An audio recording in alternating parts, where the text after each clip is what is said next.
I recently came across a tweet, I want to say, or a post online somewhere that said something to the effect of, if you spend your life trying to get it together, you'll like miss out on it. You won't be able to actually experience life, which made me really reflect on a lot of how I've spent my own life and how, as the years progress and the more work I do on my perfectionism, my people pleasing, my shame, all that stuff, I've realized that you'll never have your life together because that's not what life is supposed to be like.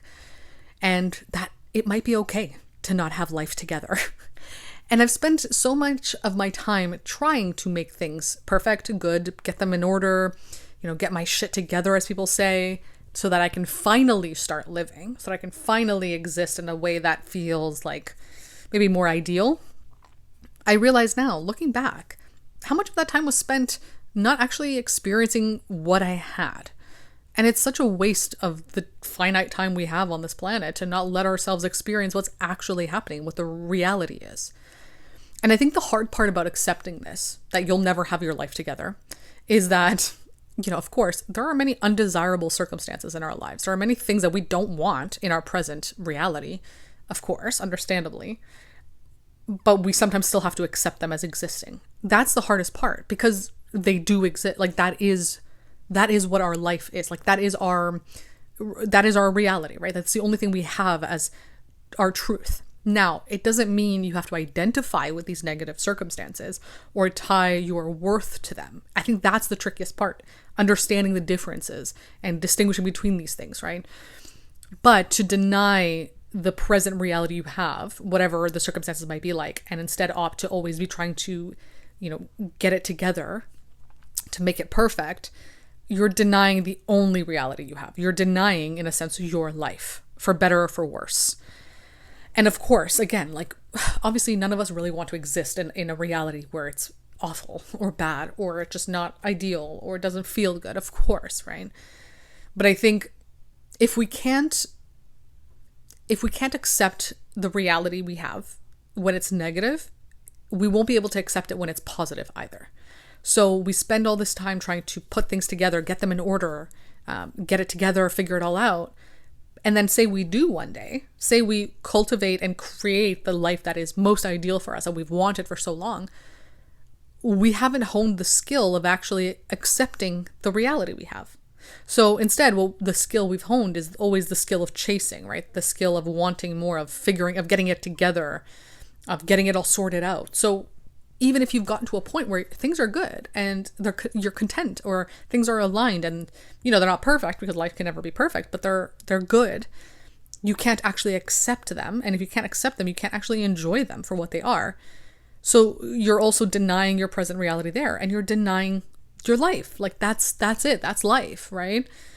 So even when it's good, the only skills you've honed are the skills of not accepting, of looking for something else, always, looking to make things better, perfect, ideal, despite how good they might be.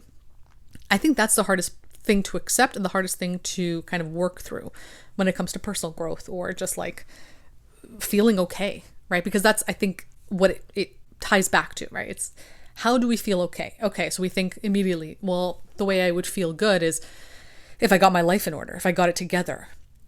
But then if that's the only thing you're focused on, your life will never feel together. It'll never feel like it's in order, because you're always, the mentality behind that is to always chase it, right? To always be seeking your life being in order, right? To have your life together or figured out. So you'll never actually have it, because that's not what you're looking for. That's not what's on your radar. So I think for me, letting myself acknowledge and accept that I'll never have my life together, because this concept of together is tied to perfectionism. It's tied to constantly having to chase something else.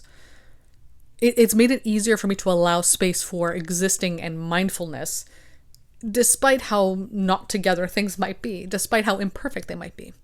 And it's also allowed me to recognize that if I'm experiencing my life this way, not together, then others are too. So it's not abnormal for my life to not be together if we're all in our own way experiencing this feeling of things not being together or not being in order. So in a sense then, to feel like your life is not together means you're doing life right, because it can never be together. So you're not actually failing. You're actually succeeding at if you're feeling in a, and this is how my mind works, right? Kind of like this backwards, paradoxical thinking, right? If you're feeling like you're failing because your things aren't perfect, they're not together, it actually means you're succeeding, because that's exactly what life is. So you're basically living in life. Like this is the experience of life. And obviously that's not always comfortable. Life is not always comfortable, but even in the discomfort, there are pockets of comfort we can find, right? There are pockets of, even in the uncertainty, there are pockets of certainty we can find. That's been my journey in trying to understand how to make myself feel okay in this very not okay existence, right? Because that is what I think so many of us struggle with. And while, yeah, of course, there are things you can change, there are things you can improve, there are things you can make better for yourself so that you feel safe and secure, totally. There's nothing wrong with that. But there are many things you can't control. And those things you can't control, if you're always thinking about how to get life together, those things will always be things you can't get together because they're out of your control. So you'll always feel like a failure because you can't, wrangle those things together and make your life feel perfect. You can't avoid that. So instead of avoiding it or trying to control it, you have to accept it, right? You have to let it go and accept that, okay, maybe in the definition I have of together, my life will never be like that. So how can I change this definition? What can I use as a definition of together instead of perfection? Maybe having life together can mean having parts of life that feel okay and accepting or feeling some level of self-assurance in the moments when things aren't always okay. Like maybe that's what life being together means for you. But you can define it however you want to define it. But I think we all tend to use the same definitions for things that don't always apply to us, right? Like someone else's definition of together might not be what your definition of together is, and that's okay. Like we don't all have to have the same definition of what a together life is. It can be different. And so if what your definition of together is rooted in shame and perfection, does that make sense? Like, is that really, realistic to chase, to look for? Probably not. And yet we force ourselves to try and make the impossible happen. And then we feel ashamed when we can't make the impossible happen. And then it just creates a spiral of feeling like we're not good enough because, we can't get our life together because our definition of together means perfection, or it means, mirroring a kind of life that is not really authentic to us. And then, we hold ourselves back from other experiences because we don't feel good enough, because we've made ourselves feel not good enough, because we can't control circumstances that are out of our control. You can see how this makes you spiral down into the depths of just, panic and fear and anxiety all the time. So I think for me, and I hope this, resonates with anybody else, but for me, a big goal or a big challenge of mine throughout this journey that I've been on is to change the definition of things, to decide on a new definition. Because the definitions you've been given about certain topics are not always yours, right? They've been passed down to you from your parents, your culture, your society. They may not actually work for you. And you, in the way you work authentically, is valid in its own way. Just because this definition that is very general doesn't work for you, doesn't mean there's something wrong with you. It doesn't mean you're faulty. It means this definition potentially is faulty. Maybe we look at the definition first before we consider that we're actually just inherently awful and bad and imperfect. That would make, I think, more sense when it comes to trying to understand how to better care for ourselves and love ourselves, right? When we're looking at things from a place of love and compassion, the first instinct isn't to look at ourselves and hate ourselves and think we're wrong or invalid or we have to change. Like, yeah, of course, we can change in ways that are aligned with us. But to look at your core being as wrong, I don't think is the best way to approach getting your life together or feeling okay in the life you have.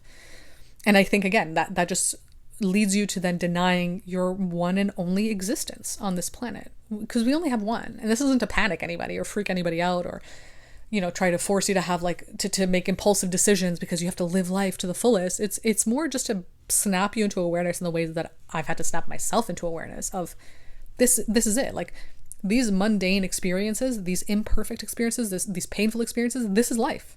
This is it. Some you can change, totally, and some you can't. So in the ones that you can't change, are there ways to find some enjoyment around them? But if you're only focused on, okay, I have to change it, you're not able to see the things around you that are maybe enjoyable, even if small. You're not able to indulge in those and allow yourself to experience them.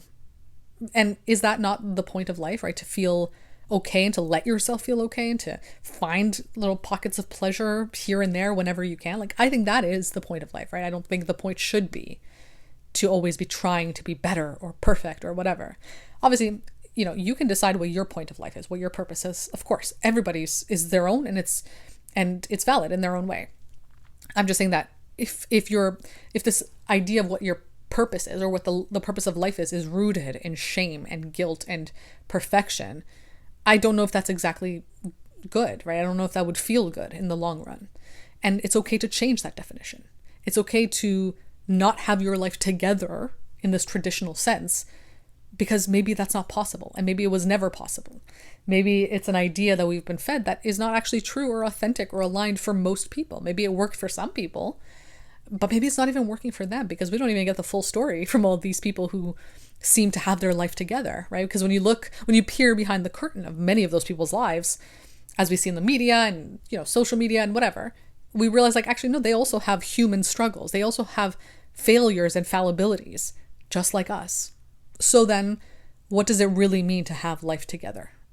Maybe you'll never have your life together, and maybe that's okay. I hope this was helpful. I hope it gave you some insight, something to reflect on, something to reframe for yourself. Because life can be tough, and there's no point making it harder for ourselves if we don't have to, right? There's no point looking at ourselves as awful, because again, we only have one life to live. Why would we do that to ourselves, right? How can we approach our life and the way we see ourselves with kindness and compassion when necessary? So yeah, if you want to talk about this in more detail, or just have some, just more insightful conversations, feel free to book a one-to-one call with me on my website. I also write a lot about topics like this over on my Substack, my newsletter. So you can follow me over there. And you can follow me on Instagram and TikTok for the rest of my content. Other than that, thank you for listening, and I'll be back again soon with another episode.